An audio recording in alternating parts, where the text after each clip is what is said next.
আজকে তোমাদের এমন একটা প্যাক দেখাবো যেটা ইনস্ট্যান্ট তোমরা ভালো একটা রেজাল্ট দেখতে পারবা। আর এমন একটা পরিবর্তন দেখে তোমরা জাস্ট অবাকই হয়ে যাবা। তো চলো বেশি কথা না বলে বানানো যাক। আসসালামু আলাইকুম সবাইকে, কেমন আছেন সবাই? আশা করি সবাই ভালো আছেন। আজকে আপনাদেরকে এমন একটা প্যাক দেখাবো যেটা আপনার ফেস এবং ফুল বডিতেও ইউজ করতে পারবেন এবং সাথে সাথে আপনারা ভালো একটা রেজাল্ট দিতে পারবেন। তো চলেন কিভাবে বানালাম আপনাদেরকে আগে দেখিয়ে দিই। আগে আমি আমার হাত থেকে দেখিয়ে দিচ্ছি। এখানে তো কোনো ধরনের কোনো ফিল্টার নেই। কোনো ধরেন অনেকে বলে যে ফিল্টার ছাড়া দিতে, ফিল্টার ছাড়া, তাই এখন থেকে তাদের জন্য ফিল্টার ছাড়াই দিব। এখানে কিন্তু আমার হাতে কোনো ধরনের কোনো ফিল্টার নাই। যাই হোক, ন্যাচারাল। এবার চলেন আপনাদেরকে বানিয়ে দেখানো যাক কিভাবে প্যাকটা আপনারা ঘরে বসে বানিয়ে ফেলতে পারবেন। তো প্রথমে আমি একটা কৌটা নিয়ে নেবো, যে কৌটার ভিতরে আপনারা সংরক্ষণ করবেন এবং বানিয়ে তারপর ব্যবহার করবেন। তার প্রথমেই আমাদের লাগবে মুলতানি মাটি। এটা তো সবাই কম বেশি চিনেন এই মাটিটাকে। এটা অনেক অনেক ভালো ফেসের জন্য। তো এটা আমি আপনাদেরকে মাটিটাকে একটু দেখিয়ে দিচ্ছি। তারপর লাগবে আমাদের গোলাপ জল। আমি এখানে 1 টেবিল চামচ মতন দিয়ে দিয়েছিলাম গোলাপ জল। তারপর লাগবে অ্যালোভেরা জেল। অ্যালোভেরা জেলটা অপশনাল, চাইলে দিতে পারো এবং চাইলে স্কিপ করতে পারো, কোনো সমস্যা নেই। তারপর লাগবে আমাদের মধু। এখানে আমি 1 টেবিল চামচের মতো মধু দিয়ে সুন্দর মতো মিশ্রণটাকে ভালো মতো মিক্স করে নেব। হ্যাঁ, এই তো আমি তোমাদেরকে মিশিয়ে দেখাচ্ছি সুন্দরভাবে। দেখো বেশি আবার পাতলা যেন না হয়ে যায়, পরিমাণটা বুঝে তারপরে দিয়ে দিও। তারপরে আমি সুন্দর মতো মিক্স করে আমি তোমাদেরকে দেখাই দিচ্ছি। ভাই এটা কিন্তু অনেক অনেক ভালো। হ্যাঁ, এটা তোমরা একবার হলেও ট্রাই করে দেখতে পারবা এবং ব্যবহারে তোমার ইনস্ট্যান্ট রেজাল্ট পাবা। এটা কিন্তু অনেক বেস্ট। তো তোমাদেরকে আমি একটু দেখিয়ে দিচ্ছি। এরকম একটা টেক্সচার চলে আসছিল আমার। তারপরে আমি তোমাদেরকে একটু ব্যবহার করে দেখাবো।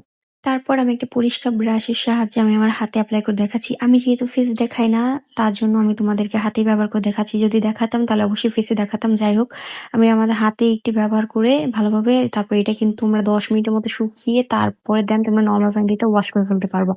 এটা তোমরা ফুল ফেসে এবং ফুল বডিতেও ইউজ করতে পারো। গলা And এটা যখন দিবা দেখবা সাথে সাথে এত ঠান্ডা একটা ফিল আসে, ভাই কি বলবো, এটা তো অনেক ভাল লাগে আমার কাছে। তা আমি তোমাদের সাথে একটু শেয়ার করছি। এটা কিন্তু আমি অনেকদিন যাবতই ব্যবহার করি, তোমাদের সাথে শেয়ার করা হয় না। আর প্লিজ আমার ব্যাকগ্রাউন্ডে একটু সাউন্ডটাকে ইগনোর করবা, কারণ এখানে প্রচুর শব্দ হচ্ছে, আমি ভালোভাবে ভয়েসও দিতে পারছি না।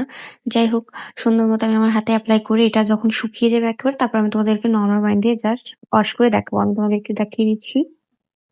তো এই তো আমি বেশিক্ষণ রাখিনি ভাই, ভিডিও বড় হয়ে যাবে দেখা। এই জন্য আমি সুন্দর মতো আগে পরিষ্কার একটু টিস্যু দিয়ে চেষ্টা করছিলাম, কিন্তু উঠে নাই, শুকিয়ে গেছে যেহেতু। এই জন্য আমি তারপর নর্মাল পানিতে জাস্ট ওয়াশ করে এসেছিলাম।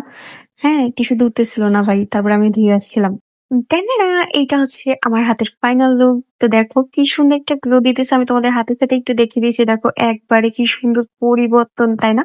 তাহলে বুঝো এটা যদি আমরা ফেসে অ্যাপ্লাই করো ঠিক কতটা পরিমাণে ভালো রেজাল্ট পাবো। এখানে কিন্তু কোনো ধরনের কোনো ফিল্টার নেই, একদম ফিল্টার ছাড়া।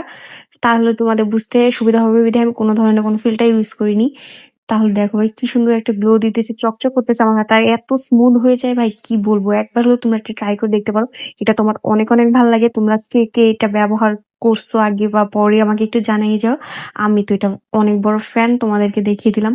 তো এই তো আমার ভিডিও এই পর্যন্তই। আর আমার ভিডিও ভালো লাগলো অবশ্যই ভাই তোমরা একটু লাইক কমেন্ট শেয়ার করে দেবো। আর তোমরা তো আর কয়েকদিন ধরে আমাকে কোনো সাপোর্টই করছো না। যাই হোক, ওটা কোনো বিষয় না। তোমরা প্লিজ আমাকে একটু সাপোর্ট করো। আমার ভিডিও ভালো লাগলে অবশ্যই শেয়ার করে মানুষকে দেখার সুযোগ করে দিও। আর এরকম ভিডিও তোমাদের আরো চাই কিনা অবশ্যই আমাকে বলতে পারো। তো আল্লাহ হাফেজ সবাইকে, বাই বাই।